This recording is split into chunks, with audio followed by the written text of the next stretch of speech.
છું હિતેશ જાદવ। આજે આપણે આ વિડીયોમાં ગુજરાત માધ્યમિક અને ઉચ્ચતર માધ્યમિક શિક્ષણ બોર્ડ દ્વારા ધોરણ 10 ના વિદ્યાર્થીઓ માટે બેઝિક ગણિતનું જે પ્રશ્નપત્ર જાહેર કરેલ છે તેના અંતર્ગત વિભાગ બી ની સમજૂતી આપણે મેળવીશું કે જેમાં તમને 2 માર્કના પ્રશ્નો પૂછાય છે। આ અગાઉના વિડીયોમાં ભાગ એ તેનું પણ સોલ્યુશન વિડીયો દ્વારા મૂકવામાં આવેલ છે। જો એ ભાગનો અભ્યાસ ન કર્યો હોય તો તમે જરૂરથી એ ભાગનો અભ્યાસ કરજો, જેમાં ખૂબ સરળ રીતે વિભાગ એ નું સોલ્યુશન સમજાવેલ છે। તો શરૂ કરીએ। આ ભાગમાં વિભાગ બી કે જેમાં 2 ગુણના પ્રશ્નો આપણને પૂછાય છે।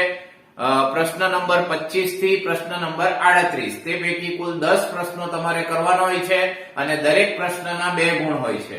તો સૌપ્રથમ આપણે 25મા પ્રશ્નની સમજૂતી મેળવીએ। 25મો પ્રશ્ન આ મુજબ છે, દ્વિઘાત બહુપદી x નો વર્ગ વત્તા 7x વત્તા 10 ના શૂન્ય શોધો। તમને અહીં એક દ્વિઘાત બહુપદી આપેલ છે અને આ બહુપદીના શૂન્ય શોધવા કીધા છે। તો દ્વિઘાત બહુપદીના શૂન્ય તમે 2 રીતે શોધી શકો, એક છે અવયવીકરણની રીત અને બીજી છે દ્વિઘાત સૂત્રની રીત, પણ એમાં સરળ છે અવયવીકરણની રીત। તો આપણે અવયવીકરણની રીતે આ બહુપદીના આપણે શૂન્ય શોધીએ। સૌપ્રથમ આપેલ બહુપદીની કિંમત આપણે શૂન્ય લઈશું, એટલે કે x નો વર્ગ વત્તા 7x વત્તા 10 બરાબર 0। ત્યારબાદ 10 ના એવા અવયવ પાડીશું કે આપણને 7 મળે। 10 ના એવા અવયવ પાડીશું કે જેને કારણે આપણને +7 મળે। તો એના અવયવ ખૂબ સરળ છે। 10 ના અવયવ આવશે 5 ગુણ્યા 2 એટલે કે 5 દુ 10, અને જો આપણે આ બંનેનો સરવાળો કરીશું તો આપણને 7 મળશે। અહીંયા 7 નું ચિહ્ન પ્લસ છે એટલે આપણે આ બંને પદોનું ચિહ્ન પ્લસ મૂકીશું। તો અવયવ થશે એક કૌંસમાં x + 5 અને બીજા કૌંસમાં x + 2 બરાબર 0। હવે આ બંને કૌંસને આપણે અલગ કરીશું એટલે કે છૂટા પાડીશું। તો આપણે લખી શકીએ x + 5 બરાબર 0, x + 2 બરાબર 0। x સિવાયના પદોને આપણે જગ્યા બદલીએ એટલે કે +5 ની જગ્યા બદલતા આપણને x બરાબર મળશે -5 અને અહીં +2 ની જગ્યા બદલતા આપણને મળશે x બરાબર -2। આમ કહી શકાય જવાબમાં કે દ્વિઘાત બહુપદીના શૂન્યો -5 -2।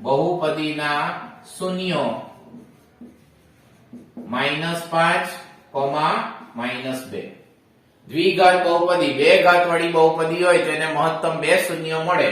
તો આ રીતે આપણે અવયવીકરણની રીતથી ખૂબ સરળ રીતે એના શૂન્યો શોધી શકીએ। હવે આપણે આગળ જઈએ। સવાલ નંબર 26, દાખલા નંબર 26, જેની રકમ છે દ્વિઘાત બહુપદીના શૂન્યનો સરવાળો 4। તમને અહીં શૂન્યનો સરવાળો આપી દીધેલો છે અને સાથે શૂન્યનો ગુણાકાર પણ આપેલો છે 1, અને એના આધારે આપણે દ્વિઘાત બહુપદી આપણે મેળવવાની છે। અહીં શૂન્યનો સરવાળો અને શૂન્યનો ગુણાકાર આપેલ છે, તે પરથી આપણે દ્વિઘાત બહુપદી મેળવીશું। તો સૌપ્રથમ આપણે જાણીએ કે દ્વિઘાત બહુપદીના શૂન્યનો સરવાળો કે જેને આપણે સંકેતમાં આલ્ફા પ્લસ બીટા, દ્વિઘાત બહુપદીના 2 શૂન્ય હોય અને એ શૂન્યને ગ્રીક મૂળાક્ષરમાં આલ્ફા અને બીટા વડે દર્શાવી શકાય। તો શૂન્યનો સરવાળો આલ્ફા પ્લસ બીટા કે જેની કિંમત આપેલ છે 4, અને ત્યારબાદ શૂન્યનો ગુણાકાર જેને આપણે સંકેતમાં લખી શકીએ આલ્ફા ઇન્ટુ બીટા એટલે કે આલ્ફા ગુણ્યા બીટા, અને તેની કિંમત આપેલ છે 1। તો આ રીતે અહીં આ દાખલામાં શૂન્યનો સરવાળો અને શૂન્યનો ગુણાકાર આપેલ છે। તો એના આધારે આપણે દ્વિઘાત બહુપદી કેવી રીતે શોધીએ? તો એ દ્વિઘાત બહુપદીનું પ્રમાણિત સ્વરૂપ સૂત્ર રૂપે યાદ રાખજો। જ્યારે તમને શૂન્યનો સરવાળો અને શૂન્યનો ગુણાકાર આપેલ હોય તો તમે ડાયરેક્ટ આ દ્વિઘાત બહુપદીના સ્વરૂપ પરથી દ્વિઘાત બહુપદી શોધી શકો। અને દ્વિઘાત બહુપદીનું સ્વરૂપ એટલે કે સૂત્ર છે k કૌંસમાં x નો વર્ગ માઈનસ કૌંસમાં alpha plus beta into x plus alpha into beta. આ રીતે તમે ખૂબ સહેલાઈથી દ્વિઘાત બહુપદીને શોધી શકો। અહીં આલ્ફા પ્લસ બીટા એટલે શૂન્યનો સરવાળો, આલ્ફા ઇન્ટુ બીટા એટલે શૂન્યનો ગુણાકાર। અહીં તમે કિંમત મૂકશો એટલે તમને દ્વિઘાત બહુપદી મળી જશે। આ k એક અચળ વસ્તુ છે, x નો વર્ગ માઈનસ આલ્ફા પ્લસ બીટા, તો આપણને આલ્ફા પ્લસ બીટા ની કિંમત આપેલ છે 4 અને ગુણક તરીકે છે x એટલે 4x, અને પ્લસ આલ્ફા ઇન્ટુ બીટા, તો આલ્ફા ઇન્ટુ બીટા છે 1। આમ માંગેલ બહુપદી તમે k ના ગુણક સિવાય પણ લખી શકો x નો વર્ગ -4x + 1 આમ આપેલ માહિતી પરથી એટલે કે શૂન્યનો સરવાળો 4 અને શૂન્યના ગુણાકાર 1 પરથી આપણી દ્વિઘાત બહુપદી બનશે x2 -4x + 1. આમ પ્રશ્ન 26 ની સમજૂતી મેળવી. હવે આપણે પ્રશ્ન નંબર એટલે કે દાખલા નંબર 27 ની સમજૂતી મેળવીએ, જેની રકમ આ મુજબ છે. નીચે આપેલ પરિસ્થિતિને દ્વિઘાત સમીકરણ સ્વરૂપે દર્શાવો. એટલે અહીં આપણે દ્વિઘાત સમીકરણ બનાવવાનું છે. રકમ આ રીતે છે: બે ક્રમિક ધન પૂર્ણાંકોનો ગુણાકાર 306 છે. બે ક્રમિક ધન પૂર્ણાંકોનો ગુણાકાર 306 છે. આ માહિતીને આધારે માત્ર અહીં દ્વિઘાત સમીકરણ બનાવવાનું છે, એનો ઉકેલ શોધવાનો નથી. તો ખૂબ સરળ છે, ખૂબ સહેલો દાખલો છે, માત્ર સમીકરણ જ બનાવવાનું છે. હવે અહીં સમીકરણ બનાવવા માટે આપણે થોડી ધારણા કરવી પડશે ને એ ધારણા કોની? બે ક્રમિક ધન પૂર્ણાંકો. તો તમને બે ક્રમિક ધન પૂર્ણાંકો ધારતા આવડવા જોઈએ.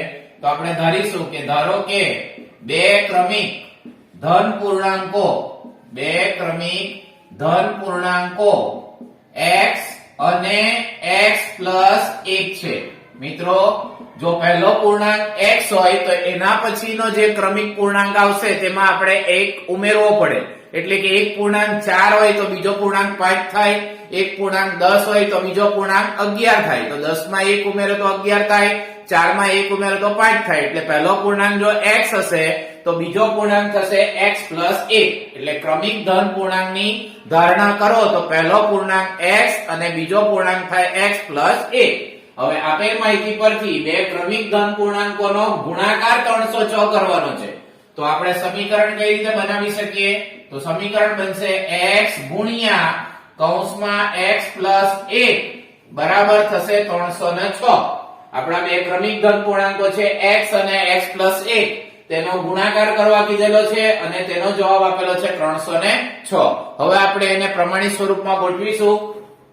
સૌપ્રથમ આ x વડે કૌંસને ગુણીએ તો x ગુણ્યા x એટલે x નો વર્ગ થશે અને x ને 1 સાથે ગુણશું તો x જ મળશે અને 306 ને જમણી તરફથી આપણે ડાબી તરફ લાવશું તો -306 અને બરાબર આવશે 0. તો પ્રમાણિત સ્વરૂપમાં આપણું દ્વિઘાત સમીકરણ થશે x2 + x -306 બરાબર 0. અહીં માત્ર સમીકરણ જ બનાવવા કીધેલ છે. જો ઉકેલ શોધવાનો હોય તો 306 ના ભાગ પાડીને આપણે 1 લાવી શકીએ તો ઉકેલ પણ તમે શોધી શકો, પણ અહીંયા માત્ર સમીકરણ જ બનાવવા કીધેલ છે. તો આ રીતે આપણે દાખલા 27 ને સમજ્યા. હવે આપણે સમજીએ દાખલા નંબર 28. એ પણ ખૂબ સહેલો દાખલો છે. સમાંતર શ્રેણી તમને આપેલી છે 10 7 4. આ ઉતરતા ક્રમની સમાંતર શ્રેણી છે અને એનું 30મું પદ શોધવાનું છે. તો આપેલ સમાંતર શ્રેણી પરથી કેટલીક બાબતોની ઓળખ તમને આવડશે. જેમ કે સૌપ્રથમ સંખ્યા છે 10, તો એને આપણે કહી શકીએ પ્રથમ પદ. તો આપણે શરૂઆતમાં લખી શકીએ કે અહીં પ્રથમ પદ કે જેની સંજ્ઞા છે a બરાબર થશે 10. સમાંતર શ્રેણીની સૌથી આગળ આવેલું પદ જેને પ્રથમ પદ a તરીકે દર્શાવાય અને આપેલ સમાંતર શ્રેણીમાં પ્રથમ પદ છે 10. ત્યારબાદ આપણે શોધી શકીએ સામાન્ય તફાવત. ને સામાન્ય તફાવતને સંકેતમાં d વડે દર્શાવાય અને એનું સૂત્ર છે a2 - a1. એટલે કે બીજા પદમાંથી પહેલું પદ બાદ કરવાનું. એટલે બે ક્રમિક પદોની બાદબાકી, પણ પાછળના પદમાંથી આગળનું પદ બાદ કરવાનું છે.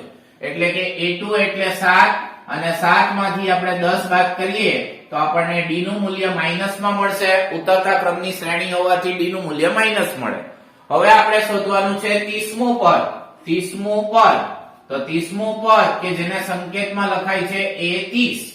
30મું પદને સંકેતમાં લખાય છે a30.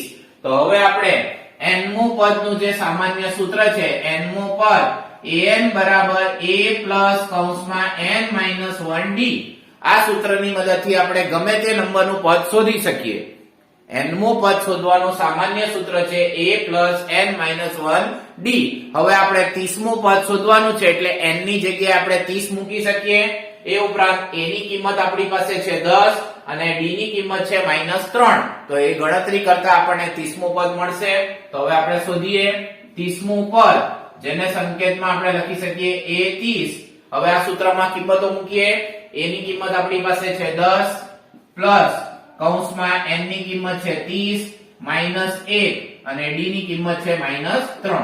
અને હવે આપણે સાદું રૂપ આપીશું એટલે આપણો જવાબ આવી જશે 10 જેમના તેમ વત્તા 30 માંથી 1 બાદ કરશું તો આપણને મળે 29 કૌંસમાં -3 ફરી પાછા 10 જેમના તેમ હવે 29 ને આપણે -3 સાથે ગુણીશું તો 29 તાલી 87 પણ અહીંયા માઈનસ ની નિશાની છે એટલે આપણને મળશે -87 હવે આપણે 10 અને -87 નો સરવાળો તો વિરોધી ચિહ્ન છે એટલે બાદબાકી થશે 87 માંથી 10 બાદ કરતા આપણને મળે 77 અને 87 નું ચિહ્ન માઈનસ હોવાથી આપણો જવાબ આવશે -77 એટલે આપણે કહી શકીએ કે આ સમાંતર શ્રેણીનું 30મું પદ થશે -77 હવે આપણે દાખલા નંબર 29 ની સમજૂતી મેળવીએ એક સમાંતર શ્રેણીમાં a7 બરાબર 18 a7 એટલે કે સાતમું પદ આપેલ છે 18 અને a18 બરાબર 7 એટલે કે 18મું પદ આપેલું છે 7 અને આપણે શોધવાનું છે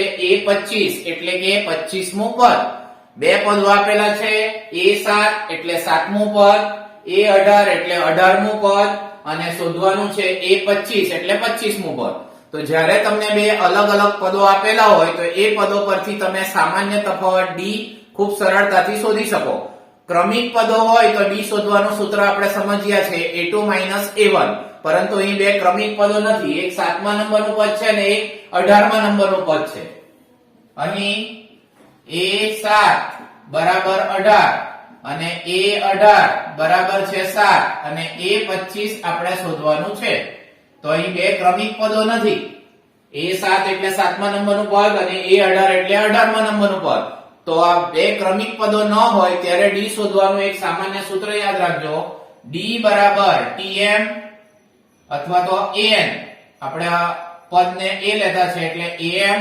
an છેદમાં m n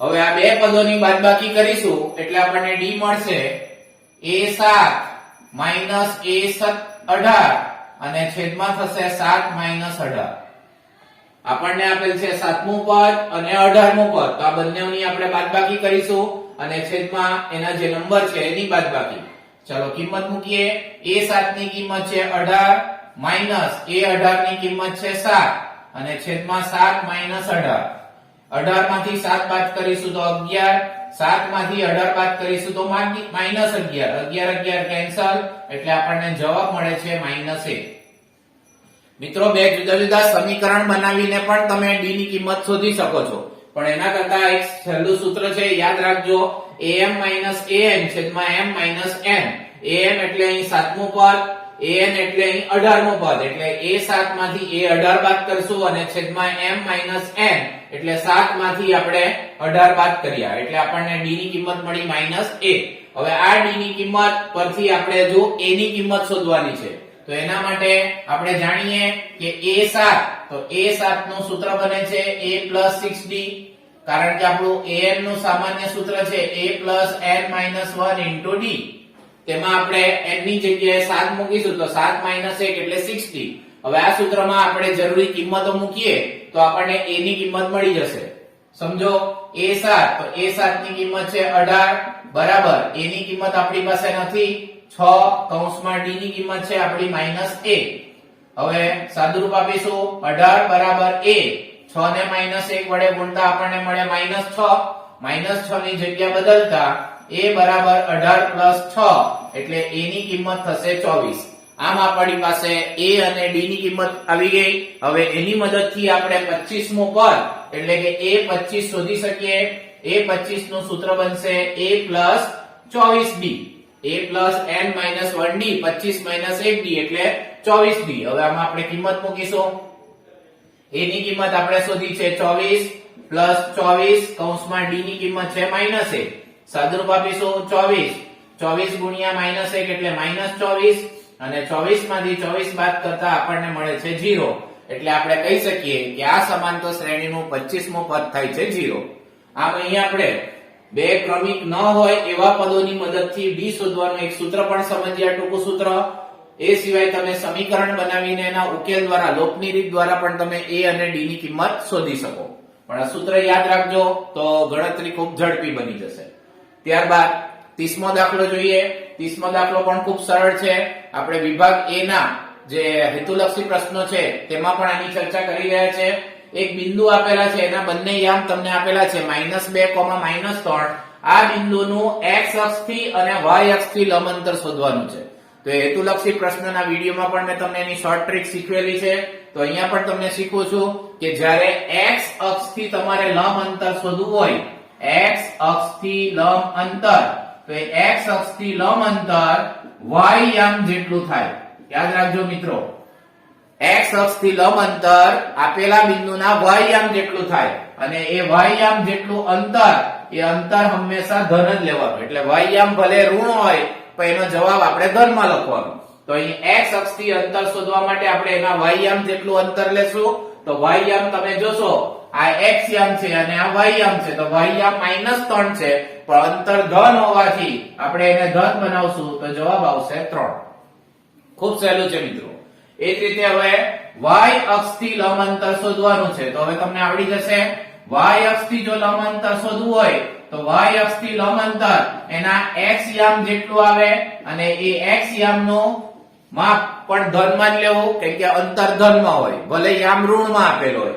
તો y અક્ષથી લંબ અંતર એના x યામ જેટલો થાય. તો અહીં તમે જોશો કે x યામ -2 છે, પણ અંતર ધન હોવાથી આપણે અહીં લખીશું 2.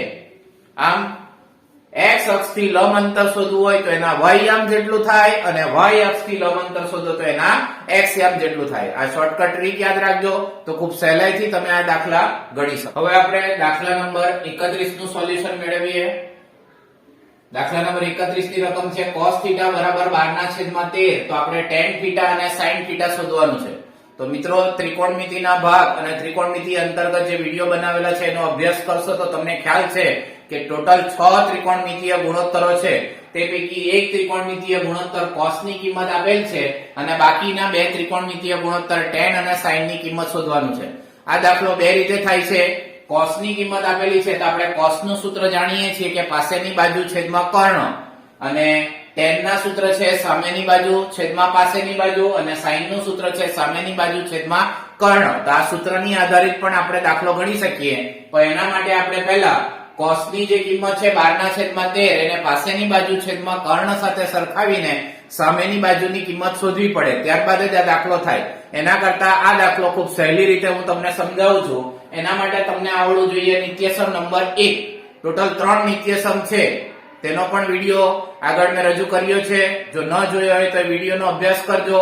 ટોટલ 3 નિત્યસમ સૂત્ર છે. એમાં પહેલો નિત્યસમ સૂત્ર છે cos વર્ગ θ વત્તા sin વર્ગ θ બરાબર 1. cos વર્ગ θ વત્તા sin વર્ગ θ બરાબર 1. આ નિત્યસમ પરથી ખૂબ સહેલાઈથી તમે આ દાખલો ગણી શકો. કારણ શું છે કે તમને cos θ ની કિંમત આપેલ છે. તો આ નિત્યસમ cos અને sin નો સંબંધ દર્શાવે છે. cos ની કિંમત આપેલી છે એટલે ખૂબ સહેલાઈથી તમે sin ની કિંમત શોધી શકો. તો આપણે ગણીએ cos વર્ગ θ. તો cos θ ની જગ્યાએ આપણે કિંમત મૂકી શકીએ 12/13 આખાનો વર્ગ sin વર્ગ θ જેમના તેમ અને બરાબર 1. હવે સાદુરૂપ આપીશું 12 નો વર્ગ 144 છેદમાં 13 નો વર્ગ 169 વત્તા sin વર્ગ θ બરાબર 1. હવે આપણે sin વર્ગ θ ની કિંમત શોધવાની છે. તો 144 ના છેદમાં 169 એની જગ્યા બદલીશું તો માઈનસ થશે. માટે આપણે લખી શકીએ કે sin વર્ગ θ બરાબર 1 માઈનસ 144 ના છેદમાં 169 છેદમાં કઈ નથી એટલે 1 મૂકીને આપણે લસા લઈએ, સિમ્પલ ચોકડી ગુણાકાર, એટલે 169 માઈનસ 144 છેદમાં 169 બાદબાકી કરતા આપણને મળશે 25 ના છેદમાં 169. આ છે sin વર્ગ θ ની કિંમત. હવે આપણે વર્ગ દૂર કરીશું તો જમણી બાજુ વર્ગમૂળ લેવું પડે. તો sin θ બરાબર વર્ગમૂળમાં 25 ના છેદમાં 169 અને 25 નું વર્ગમૂળ થાય છે 5 અને 169 નું વર્ગમૂળ થાય છે 13. એટલે આપણે ખૂબ સહેલાઈથી sin θ ની કિંમત શોધી શક્યા. આમ આપણને sin θ ની કિંમત મળી ગઈ 5 ના છેદમાં 13. હવે tan θ ની કિંમત શોધવા માટે tan θ નું વિશિષ્ટ સૂત્ર આપણે જાણીએ કે tan θ બરાબર sin θ છેદમાં cos θ. tan θ નું વિશિષ્ટ સૂત્ર છે sin અને cos નો ભાગાકાર. હવે આપણી પાસે sin ની કિંમત આપણે શોધેલી છે અને cos ની કિંમત રકમમાં આપેલી છે. આ બંને કિંમતનો ભાગાકાર કરીશું. sin ની કિંમત આપેલ છે 5/13, સોરી sin ની કિંમત આપણે શોધી છે 5/13 અને cos ની કિંમત આપેલ છે 12/13 છેદ સરખા 13 ઉડાડી દઈશું તો આપણને જવાબ મળશે 5/12. આમ tan θ ની કિંમત થશે 5/12. આમ નિત્યસમ સૂત્રની મદદથી આપણે આ દાખલો ખૂબ સહેલાઈથી ગણી શકીએ. ગુણોત્તર સૂત્રને આધારે પણ તમે આ દાખલો કરી શકો, પણ આ રીત સહેલી છે. પછી તમે જે રીતનો ઉપયોગ કરો તે રીતે દાખલાનો જવાબ આવવાથી મતલબ છે. ત્યારબાદ 32મો દાખલો, તે પણ ખૂબ સહેલો છે, જેમાં આપણે ત્રિકોણમિતીય કોષ્ટકના જે મૂલ્ય છે તેના આધારિત આ દાખલો છે. આપણને રકમ આપેલ છે 2 cot વર્ગ 45 પ્લસ cos વર્ગ 60 માઇનસ sin વર્ગ 30. તો 0, 30, 45, 60 અને 90 માટે ત્રિકોણમિતીય કોષ્ટક છે. sin, cos, cosec, sec, tan ને cot નું તેમાં જોઈને આપણે આ કિંમત મૂકીને આ દાખલો ખૂબ સહેલાઈથી કરી શકીએ. આ રકમમાં જોઈએ તો આ 2 જેમના તેમ કોષ્ટક પ્રમાણે આપણે cot 45 ની કિંમત જોઈએ તો cot 45 ની કિંમત આવે 1 તેનો વર્ગ વત્તા cos વર્ગ 60 તો કોષ્ટક પ્રમાણે cos 60 ની કિંમત થાય છે 1/2 આખા કૌંસનો વર્ગ માઈનસ sin વર્ગ 30 તો કોષ્ટક પ્રમાણે sin 30 ની કિંમત થાય છે 1/2 આખા કૌંસનો વર્ગ. અને હવે આપણે સાદુરૂપ આપશું. સાદુરૂપ પણ ખૂબ સરળ છે. 2 કૌંસમાં 1 નો વર્ગ થશે 1 વત્તા 1/2 આખાનો વર્ગ કરીશું તો 1/4. અહીંયા પણ 1/4 બાદબાકી છે એટલે આ બંનેની બાદબાકી કરતા આપણને જવાબ મળે છે 0. 1/4 માંથી 1/4 બાદ કરીશું તો જવાબ આવે 0. હવે 2 ને 1 વડે ગુણીશું તો આપણને જવાબ મળે છે 2. આમ આપેલ જે રકમ છે એની કિંમત થશે 2. હવે આપણે દાખલા નંબર 33 ની સમજૂતી મેળવીએ. ત્રિકોણમિતિ આધારિત અને અંતર અને ઊંચાઈ પર આધારિત આ દાખલો છે. જમીન પર એક ટાવર શિરોલંબ છે. તેના પાયાથી 15 મીટર દૂર રહેલા જમીન પરના એક બિંદુથી ટાવરની ટોચનો ઉચ્છેદ કોણનું માપ આપેલ છે 60° ને ટાવરની ઊંચાઈ શોધો. તો આ દાખલામાં મિત્રો યાદ રાખજો, હંમેશા આ પ્રકરણના જ્યારે બી દાખલા પૂછાય તો કાટકોણ ત્રિકોણની આકૃતિ તૈયાર થાય, જેમાં શિરોલંબ વસ્તુ અને જમીન પરની સપાટ વસ્તુની મદદથી આપણે કાટકોણ ત્રિકોણ તૈયાર કરીને ઉચ્છેદ કોણ અને ઉચ્છેદ કોણના આધારે દાખલા ખૂબ સહેલાઈથી ગણી શકીએ. તો અહીં તમે જોશો કે જમીન પર એક ટાવર શિરોલંબ સ્થિતિમાં છે. શિરોલંબ સ્થિતિમાં એટલે જમીન સાથે 90° નો ખૂણો બનાવે તે સ્થિતિમાં. તો આપણે સામાન્ય રીતે પહેલેથી કાટકોણ ત્રિકોણ આ રીતે દોરી દઈએ તો આપણી ગણતરી ખૂબ સરળ બની જશે. ધારો કે આ કાટકોણ ત્રિકોણને આપણે નામ આપી દઈએ ABC. તો આમાં શિરોલંબ તમે જોશો કે શિરોલંબ બાજુ છે AB, તો એ જે શિરોલંબ વસ્તુ છે એ ટાવર, તો ટાવરને આપણે AB તરીકે ગણતરીમાં લઈશું, જે જમીન સાથે 90° ને ખૂણે હોય છે. અને આ BC એ જમીન પરનો ભાગ છે અને એ જમીન પરનું એક બિંદુ આપેલું છે તેને આપણે ગણી લઈએ C, અને એ બિંદુનું ટાવરના પાયાથી અંતર આપેલ છે 15 મીટર, એટલે કે BC નું માપ થશે 15 મીટર. અને આપણે જમીન પરના બિંદુથી, તો જમીન પરનો બિંદુ થશે C, ત્યાંથી આપણે અવલોકન કરવાનું છે ટાવરની ટોચ એટલે કે A ને, એટલે C અને A એને આપણે જોડી દેશું એટલે આપણને કર્ણ તરીકે AC મળશે. અને C આગળ આપણને ખૂણો આપેલો છે 60. જમીન અને આ બિંદુને આપણે ટાવરની ટોચ આગળ જોતા AC અને BC આગળ બનતો ખૂણો આપેલો છે 60. અને આપણે શોધવાનું છે ટાવરની ઊંચાઈ એટલે AB ની કિંમત આપણે શોધવાની છે. તો સૌપ્રથમ આપણે ઓળખાણ લખીશું કે ધારો કે AB બરાબર ટાવરની ઊંચાઈ, AB બરાબર ટાવરની ઊંચાઈ. ત્યારબાદ BC ની ઓળખાણ લખીશું, BC બરાબર ટાવરના પાયાથી બિંદુ C નું અંતર, ટાવરના પાયાથી બિંદુ C નું અંતર, ને તે આપેલ છે આપણને 15 મીટર, ને આપણે ટાવરની ઊંચાઈ શોધવાની છે. હવે તમે જોઈ શકો કે કાટકોણ ત્રિકોણ બને છે, ત્રિકોણ ABC, જેમાં B ખૂણો કાટખૂણો છે 90° નો અને C નું માપ આપેલ છે 60°. તો આપણે લખી શકીએ કે ત્રિકોણ ABC માં ખૂણો B બરાબર 90° અને ખૂણો C બરાબર 60°. હવે જે ખૂણાની કિંમત આપેલી છે તેના આધારે એની સામેની, પાસેની અને કર્ણ આ ત્રણ બાજુઓની મદદથી આપણે ત્રિકોણમિતીય ગુણોત્તર સૂત્રની મદદથી આ દાખલો ગણી શકીએ. તો તમે જોઈ શકો આ 60° નો ખૂણો છે. 60° ના ખૂણા માટે AB એની સામેની બાજુ છે જે આપણે શોધવાની છે, અને BC એની પાસેની બાજુ છે જેની કિંમત આપેલ છે. તો 60 ની માટે AB સામેની બાજુ અને BC પાસેની બાજુ. તો સામેની અને પાસેની બાજુ આવે એવું ગુણોત્તર સૂત્ર છે tan નું. તો આપણે tan ની મદદથી આ દાખલો ગણી શકીએ. તો આપણે લખી શકીએ કે tan C બરાબર AB ના છેદમાં BC. tan C જેનું સામાન્ય સૂત્ર, tan નું સામાન્ય સૂત્ર યાદ રાખજો, સામેની બાજુ છેદમાં પાસેની બાજુ. તો અહીં ખૂણો C છે તો ખૂણા C માટે સામેની બાજુ થશે AB અને પાસેની બાજુ થશે BC. હવે આપણે કિંમત મૂકીશું tan 60° બરાબર AB ની કિંમત આપણે શોધવાની છે એટલે AB ની જગ્યાએ AB જ લખીશું અને BC ની કિંમત છે 15. હવે ત્રિકોણમિતીય ગુણોત્તરના કોષ્ટક પરથી આપણે tan 60 નું મૂલ્ય આપણે જોઈએ તો tan 60 નું મૂલ્ય મળે છે વર્ગમૂળમાં 3 બરાબર AB ના છેદમાં 15. હવે 15 અને 3 વચ્ચે ગુણાકારનો સંબંધ બનશે એટલે આપણે લખી શકીએ કે AB બરાબર 15 વર્ગમૂળમાં 3. આમ ટાવરની ઊંચાઈ થશે ટાવરની ઊંચાઈ બરાબર 15 વર્ગમૂળ 3 અને એનો એકમ આપણે લખી શકીએ મીટર. આમ આપણે ત્રિકોણમિતીય ગુણોત્તર સૂત્રની મદદથી આ દાખલો ખૂબ સહેલાઈથી ગણી શકીએ. ત્યારબાદ આપણે સમજીએ દાખલા નંબર 34 ખૂબ અગત્યનો અને સહેલો દાખલો છે. બે ઘન પૈકી બે ઘન કીધા છે. ઘન એટલે સમઘન. ફક્ત ઘનનો ઉલ્લેખ હોય તો એને આપણે સમઘન ગણવાનું. તો બે ઘન પૈકી પ્રત્યેકનું ઘનફળ 64 સેમીનો ઘન એટલે તમને ઘનનું ઘનફળ આપેલ છે એટલે કે સમઘનનું ઘનફળ તમને આપેલ છે. સમઘનનું ઘનફળ તે તમને આપી દીધેલ છે 64 સેમીનો ઘન. ઘનનું ઘનફળ એટલે સમઘનનું ઘનફળ ને તેની કિંમત છે 64 સેમીનો ઘન. અને આપણે જાણીએ છીએ કે સમઘનનું ઘનફળ શોધવાનું સૂત્ર છે L ની 3 ઘાત અને 64 એ પોતે 4 ની 3 ઘાત છે. ઘનના ઘનફળનું સૂત્ર છે L ની 3 ઘાત અને 64 એ 4 ની 3 ઘાત છે. બંને બાજુ ઘન દૂર કરીએ તો આપણને L ની કિંમત 4 સેમી મળે એટલે કે આપણને ઘનની લંબાઈ મળી ગઈ. હવે મિત્રો સમજવાની બાબત છે જે સવાલ પૂછેલો છે તે કે શું કીધેલ છે આગળ બે ઘનને જોડવાથી બનતા લંબઘનનું પૃષ્ઠફળ. જો બે ઘનને આપણે બાજુમાં મૂકીશું તો બે ઘન જ્યારે જોડાશે તો આપણને એક લંબઘન બનશે. જેની સામાન્ય સમજ આપણે આકૃતિ દ્વારા સમજીએ કે આ એક ઘન છે અને એની બાજુમાં આપણે આ બીજો ઘન મૂકીશું તો ઘનની બાજુમાં ઘન મૂકતા આકૃતિ બની જશે લંબઘન. હવે લંબઘન બન્યા બાદ તેની લંબાઈ બદલાઈ જશે પરંતુ એની પહોળાઈ અને ઊંચાઈમાં કોઈ ફરક પડતો નથી. એની લંબાઈ 4 + 4 એટલે લંબાઈ થઈ જશે 8 જ્યારે પહોળાઈ અને ઊંચાઈ તો 4 જ સેમી રહેશે.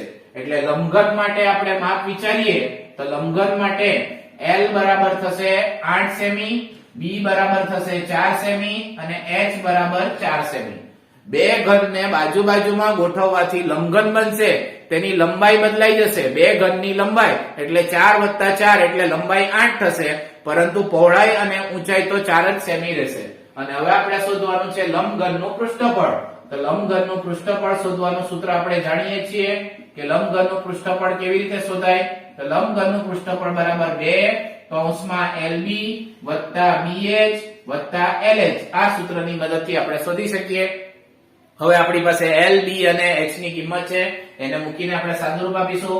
2 જેમના તેમ LB એટલે 8 × 4, BH એટલે 4 × 4 LH એટલે 8 × 4 ગુણાકાર કરીને સાદુરૂપ આપીએ. 2 કૌંસમાં 8 ચોક 32 + 4 ચોક 16 + 8 ચોક 32. હવે 2 જેમના તેમ અને હવે આપણે આ 3 3 નો સરવાળો કરીશું. 32 ને 32 થશે 64, 64 + 16 એટલે થશે 80 અને 80 × 2 એટલે ફાઇનલ જવાબ આવશે 160 સેમીનો વર્ગ. આમ લંબઘનનું પૃષ્ઠફળ થશે 160 સેમીનો વર્ગ. હવે આપણે દાખલા નંબર 35 ની સમજૂતી મેળવીએ જેમાં બે નળાકારની ત્રિજ્યાનો ગુણોત્તર આપેલ છે 2:3 અને સાથે ઊંચાઈનો ગુણોત્તર આપેલ છે 5:3 અને આપણે શોધવાનો છે ઘનફળનો ગુણોત્તર. અહીં વાત છે નળાકારની ત્રિજ્યાનો ગુણોત્તર આપેલો છે, નળાકારની ઊંચાઈનો ગુણોત્તર આપેલ છે અને નળાકારના ઘનફળનો ગુણોત્તર શોધવાનો છે. તો નળાકારના ઘનફળના સૂત્ર પરથી આ દાખલો ખૂબ સહેલાઈથી કરી શકીએ. સૌપ્રથમ નળાકારની જે ત્રિજ્યા છે એ નળાકારની ત્રિજ્યાનો ગુણોત્તર આપેલ છે. નળાકારની ત્રિજ્યાનો ગુણોત્તર અને તે આપેલ છે આપણને 2:3. તો અહીં બે નળાકાર છે, નળાકારની ત્રિજ્યા માટેનો સંકેત છે r. બે નળાકાર છે એટલે આપણે બે ત્રિજ્યાઓ r1 અને r2 લખી શકીએ. તો માટે આને સંકેતમાં આપણે લખી શકીએ r1/r2 બરાબર 2:3. r1/r2 એટલે r1 ના છેદમાં r2. એ જ પ્રમાણે ઊંચાઈનો ગુણોત્તર પણ આપણને આપેલ છે. ઊંચાઈનો ગુણોત્તર આપણને આપેલ છે અને એ છે 5:3. અને ઊંચાઈનો સંકેત છે h અને બે નળાકાર છે એટલે h1 અને h2. તો આપણે લખી શકીએ h1 જેમ h2 બરાબર 5:3 એટલે કે h1 ના છેદમાં h2 બરાબર 5 ના છેદમાં 3. અને હવે આપણે શોધીશું ઘનફળનો ગુણોત્તર. ઘનફળનો ગુણોત્તર એટલે ગણિતની ભાષામાં ભાગાકાર. તો આપણે એના માટે ઘનફળનું સૂત્ર આવડવું જોઈએ. નળાકારના ઘનફળનું સૂત્ર છે પાઈ r નો વર્ગ h. નળાકારના ઘનફળ શોધવાનું સૂત્ર પાઈ r નો વર્ગ h. પણ અહીં બે નળાકાર છે એટલે આપણે સૂત્ર આ રીતે લખી શકીએ પાઈ r1 નો વર્ગ h1 અને પાઈ r2 નો વર્ગ h2. કોમન સૂત્ર પાઈ r નો વર્ગ h. તો પહેલા નળાકાર માટે ત્રિજ્યા r1 ઊંચાઈ h1 અને બીજા નળાકારની ત્રિજ્યા r2 અને ઊંચાઈ h2. ચલો સામાન્ય બાબત પાઈ ને આપણે કેન્સલ કરીએ. અવચ્છેદ સરખા છે એટલે હવે r1 ના છેદમાં r2 આ બંનેના માથા પર વર્ગ છે તો આપણે એને ટૂંકમાં r1 ના છેદમાં r2 આખા કૌંસનો વર્ગ એમ લખી શકીએ અને ગુણ્યા h1 ના છેદમાં h2. હવે આ બંને કિંમત આપણી પાસે છે r1 જેમ r2 બરાબર 2:3. r1 જેમ r2 એટલે r1 ના છેદમાં r2. તો અહીંયા આપણે લખી શકીએ 2 ના છેદમાં 3 આખાનો વર્ગ અને h1 જેમ h2 એટલે કે h1 ના છેદમાં h2 બરાબર 5 ના છેદમાં 3. હવે સાદુરૂપ આપીશું એટલે આપણો જવાબ પૂર્ણ થશે. 2 નો વર્ગ થશે 4, 3 નો વર્ગ થશે 9 ગુણ્યા 5 ની છેદમાં 3. ને હવે ગુણાકાર કરતા 5 ચોક 20 અને 9 તાલી 27 એટલે આપણને જવાબ મળે છે 20:27. આમ નળાકારના ઘનફળનો ગુણોત્તર થશે 20:27. ત્યારબાદ દાખલા નંબર 36 ની સમજૂતી મેળવીએ. વર્તુળના પ્રકરણ પર આધારિત છે. બે સમકેન્દ્રીય વર્તુળોની ત્રિજ્યા આપેલી છે 3 સેમી અને 5 સેમી. સમકેન્દ્રીય એટલે એક જ કેન્દ્રવાળા પણ ભિન્ન ત્રિજ્યાવાળા વર્તુળ. તો એને આપણે આકૃતિ દ્વારા સમજીએ. એક જ કેન્દ્રવાળા બે વર્તુળો આપણે આ રીતે દર્શાવી શકીએ જેનું કેન્દ્ર એક જ છે. માનો કે એનું કેન્દ્ર છે O. કોઈ પણ મૂળાક્ષર લઈ શકો. ધારો કે આ O કેન્દ્રિત વાળા બે વર્તુળો છે. હવે મોટા વર્તુળની જીવા નાના વર્તુળને સ્પર્શે છે. સ્પર્શે છે એટલે સ્પર્શક એક જ બિંદુમાં. જીવા દોરવાની છે મોટા વર્તુળની અને નાના વર્તુળને સ્પર્શવી જોઈએ. તો આપણે આ રીતે જીવા લઈએ. માનો કે જીવા છે AB અને AB જીવા નાના વર્તુળને P બિંદુમાં સ્પર્શે છે એમ માની શકીએ. મોટા વર્તુળની જીવા નાના વર્તુળને P બિંદુમાં સ્પર્શે છે. તો આપણે શોધવાની છે આ જીવાની લંબાઈ. ખૂબ સહેલો દાખલો છે મિત્રો. હવે જુઓ કે આ કેન્દ્ર O ને જો આપણે P સાથે જોડી દઈએ તો OP એ નાના વર્તુળની ત્રિજ્યા બની જશે. OP નાના વર્તુળની ત્રિજ્યા અને નાના વર્તુળની ત્રિજ્યા કેટલી છે 3 સેમી. હવે આ O ને B અથવા A બે પૈકી કોઈ પણ એક બિંદુ સાથે જોડો તો મોટા વર્તુળની ત્રિજ્યા મળી જશે. માનો કે આપણે B સાથે જોડી દઈએ તો મોટા વર્તુળની ત્રિજ્યા આપેલી છે 5. આમાં કાટકોણ ત્રિકોણની રચના થાય કારણ કે આપણે પ્રમેય શીખ્યા છે કે કેન્દ્રમાંથી દોરેલી જે ત્રિજ્યા છે સ્પર્શકને હંમેશા લંબ હોય છે. એટલે OP અને AB એકબીજાને લંબ હોય છે. તો અહીંયા આપણે લખી શકીએ કે અહીં O કેન્દ્રિત વર્તુળમાં OP બરાબર નાના વર્તુળની ત્રિજ્યા. ટૂંકમાં લખું છું નાના વર્તુળની ત્રિજ્યા અને બરાબર છે 3 સેમી. ત્યારબાદ OB બરાબર મોટા વર્તુળની ત્રિજ્યા અને તે આપેલ છે આપણને 5 સેમી. હવે આપણે શોધવાનું છે જીવાની લંબાઈ. એ પણ મોટા વર્તુળની જીવા અને મોટા વર્તુળની જીવા એટલે કોણ છે AB. તો AB બરાબર જીવાની લંબાઈ અને તે આપણે શોધવાનું છે. હવે આપણે જાણીએ કે OP એ AB ને લંબ છે એટલે કાટકોણ ત્રિકોણ બને. એટલે પાયથાગોરસના નિયમની મદદથી આપણે 3 પૈકી 2 બાજુના માપ હોય તો ત્રીજી બાજુ સહેલાઈથી શોધી શકીએ. તો અહીં તમે જોશો કે આ કાટકોણ ત્રિકોણ OPB માં OP નું માપ 3 છે અને OB નું માપ 5 છે. તો આપણે PB નું માપ શોધી શકીએ અને PB નું માપ શોધ્યા બાદ AP PB ના માપ જેટલું થશે એટલે કે AB નું માપ PB ના કરતા બમણું થશે એટલે કે ડબલ થશે. તો આપણે સહેલાઈથી જીવાની લંબાઈ શોધી શકીએ. તો હવે અહીંયા OP રેખાખંડ OP એ AB ને લંબ છે માટે આપણે લખી શકીએ OB નો વર્ગ બરાબર OP નો વર્ગ વત્તા PB નો વર્ગ. પાયથાગોરસનો નિયમ છે આ. પાયથાગોરસના પ્રમેય પરથી કાટકોણ ત્રિકોણમાં કર્ણનો વર્ગ એ બાકી રહેલી બે બાજુઓના વર્ગોના સરવાળા જેટલો થાય છે. હવે કિંમત મૂકીને સાદુરૂપ આપીએ. 5 નો વર્ગ બરાબર 3 નો વર્ગ વત્તા PB નો વર્ગ જેમનો તેમ.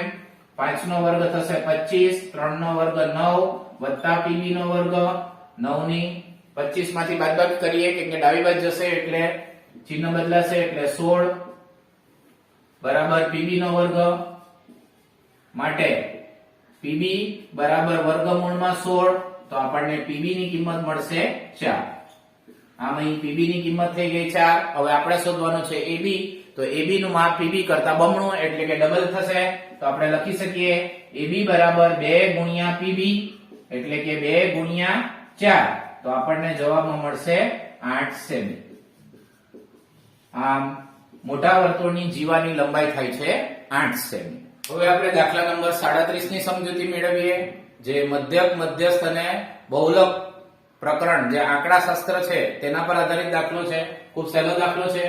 એક માહિતી છે કે જેમાં મધ્યકની કિંમત આપેલ છે, સિગ્મા fi dA ની કિંમત આપેલ છે. સિગ્મા fi એટલે કુલ આવૃત્તિ, જેને n વડે પણ દર્શાવાય, અને એની કિંમત આપેલ છે અને શોધવાનું છે ધારેલો મધ્યક. ધારેલા મધ્યક માટે સંજ્ઞા છે a, કેપિટલ A અથવા સ્મોલ a, એટલે કે ધારેલા મધ્યકની રીતથી આપણે આ દાખલો કરી શકીએ.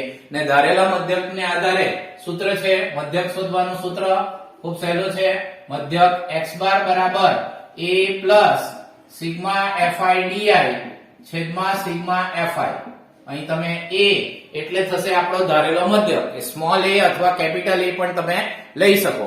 આ સૂત્રમાં આપેલ કિંમત મૂકીને ધારેલા મધ્યક ખૂબ સહેલાઈથી આપણે શોધી શકીએ. માત્ર સાદુરૂપ જ આપવાનું છે. અહીં તમે જોશો કે મધ્યક x બાર, તો મધ્યક x બાર ની કિંમત આપણને આપેલ છે 25.857. હવે ધારેલો મધ્યક આપણે શોધવાનો છે એટલે કે a ની કિંમત આપણે શોધવાની છે, એટલે a આપણો અજ્ઞાત રહેશે.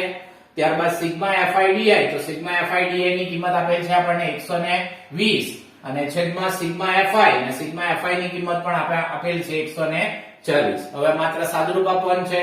અહીં આપણે 0 0 કટ કરીશું. 12 ના ભાગ પડશે 6 દુ 12, 14 ના ભાગ પડશે 7 દુ 14, તો 2 2 કેન્સલ કરીશું. માટે 25.857 બરાબર a વત્તા, હવે આપણે 6 ના છેદમાં 7 એટલે 6 ને 7 વડે ભાગીશું. તો 6 ને 7 વડે આપણે ભાગાકાર કરતા આપણને જે જવાબ મળે તેને આપણે અહીં મૂકીશું. સૌપ્રથમ નાની સંખ્યાઓથી ભાગની જશે એટલે 0. અહીંયા આપણે 60 કરીશું. 7 8 56 એટલે આપણને મળશે 4, ભાગની ચાલે 0, 7 5 35, 5 વધશે અને 7 7 49 એટલે 1 વધશે, એટલે લગભગ આપણો જવાબ આવશે 0.857. હવે એની જગ્યા બદલીશું એટલે a બરાબર 25.857 માઈનસ 0.857, તો બાદબાકી કરતા આપણને a બરાબર મળે છે 25. એટલે આપણે કહી શકીએ કે ધારેલા મધ્યકની કિંમત થશે 25. આમ અહીં આપણે ખૂબ સહેલાઈથી ધારેલા મધ્યકનું જે સૂત્ર છે એ સૂત્રની મદદથી આપણે આ ધારેલા મધ્યક a ની કિંમત શોધી શકીએ. ત્યારબાદ 38મો દાખલો, જે આ વિભાગનો છેલ્લો દાખલો છે, જે સંભાવના પર આધારિત છે, જેની રકમ છે મોના 2 જુદા જુદા સિક્કાઓને ઉછાળે છે તો ઓછામાં ઓછી એક છાપ એટલે કે h મળે તેની સંભાવના આપણે શોધવાની છે. તો એ 2 સિક્કાને એક સાથે ઉછાળીએ તો કુલ શક્ય પરિણામ કેટલા મળે? તો એ કુલ શક્ય પરિણામ માટેનું શોર્ટકટ સૂત્ર યાદ રાખજો, 2 ની n ઘાત. કારણ કે સિક્કાને 2 બાજુ હોય છે, કાટ અને છાપ, તો એના કુલ શક્ય પરિણામ શોધવાનું સૂત્ર છે 2 ની n ઘાત. એમાં n એટલે સિક્કાને આપણે જેટલી વખત ઉછાળશું તે લઈ શકો અથવા તો સિક્કાઓની સંખ્યા લઈ શકો. તો અહીં તમે જોશો કે 2 સિક્કાઓ જુદા જુદા સિક્કા છે, એને આપણે ઉછાળવાના છે, એટલે અહીંયા n ની કિંમત આપણે લઈશું 2, એટલે કે 2 ની 2 ઘાત, એટલે આપણને કુલ શક્ય પરિણામ મળે છે 4. હવે કુલ શક્ય 4 પરિણામ કયા? તો એ પરિણામ આવશે, શક્ય બને કે બંને વખત, પહેલી વખતે પણ h આવે, બીજી વખતે પણ h આવે, એટલે પહેલું પરિણામ h. શક્ય છે કે બંને વખતે t આવે, ત્યારબાદ શક્ય છે કે પહેલા h આવે પછી t આવે, અને શક્ય છે કે પહેલા t આવે અને પછી h આવે. આમ આપણને 4 પરિણામ મળે, hh, tt, ht અને th. હવે આપણે સંભાવના શોધવાની છે ઓછામાં ઓછી એક છાપ મળે, એટલે આપણે આમાંથી એવા પરિણામ લેવાના કે જેમાં છાપ હોવી જોઈએ. તો તમે જોશો કે પહેલા પરિણામમાં છાપ છે, ત્રીજામાં છાપ છે, ચોથામાં છાપ છે, જ્યારે બીજા પરિણામમાં છાપ નથી એટલે આ પરિણામ આપણે લઈશું નહીં. તો આપણા શું શક્ય પરિણામ થશે? 3. કુલ શક્ય પરિણામો છે 4, તેમાંથી આપણી ઘટના બનવા માટેના શક્ય પરિણામ છે 3. તો હવે આપણે ઓછામાં ઓછી એક છાપ મળે તેની સંભાવના, અહીંયા એક જ ઘટનાની સંભાવના શોધવાની છે તો એને સંકેતમાં P of A લખી શકીએ અને આપણે સંભાવનાના સૂત્રને આધારે જાણીએ છીએ કે કુલ શક્ય પરિણામને છેદમાં લખવામાં આવે તો કુલ શક્ય પરિણામ છે આપણા 4 અને ઘટના બનવા માટેના પ્રયત્નોની સંખ્યા એને આપણે અંશમાં લખીએ તો અહીં ઘટના બનવા માટેના પ્રયત્નોની સંખ્યા છે 3 તો આપણે અંશમાં લખી શકીએ 3 તો આપણને સંભાવના મળશે 3/4. આમ ઓછામાં ઓછી એક છાપ મળે તેની ઘટનાની સંભાવના બનશે 3/4. આમ અહીં આપણે મિત્રો ગુજરાત માધ્યમિક શિક્ષણ અને ઉચ્ચતર શિક્ષણ બોર્ડ દ્વારા જે જાહેર કરેલ છે બેઝિક મેથ્સ નું પેપર તેના વિભાગ બી ની સમજૂતી મેળવી. આ અગાઉ વિભાગ એ નો પણ વિડીયો રજૂ કરેલો છે. આ બંને ભાગનો ખૂબ વ્યવસ્થિત અભ્યાસ કરજો, પુનરાવર્તન કરજો. બોર્ડની પરીક્ષામાં આમાંથી ઘણા પ્રશ્નો અથવા આને લગતા પ્રશ્નો પૂછાવાની ઘણી બધી શક્યતાઓ છે એટલે વારંવાર પ્રેક્ટિસ કરજો, લેખિત પ્રેક્ટિસ કરજો. આ જ દાખલા ફરીથી ગણજો તો તમે બોર્ડની પરીક્ષામાં ખૂબ સારા ગુણ મેળવી શકો અને ખૂબ સરળ દાખલાઓ છે એટલે પ્રેક્ટિસ કરવાથી તમને ચોક્કસ સફળતા મળશે. તો પ્રેક્ટિસ કરતા રહેજો અને આગળ બીજા ભાગના વિડીયો પણ જોતા રહેજો.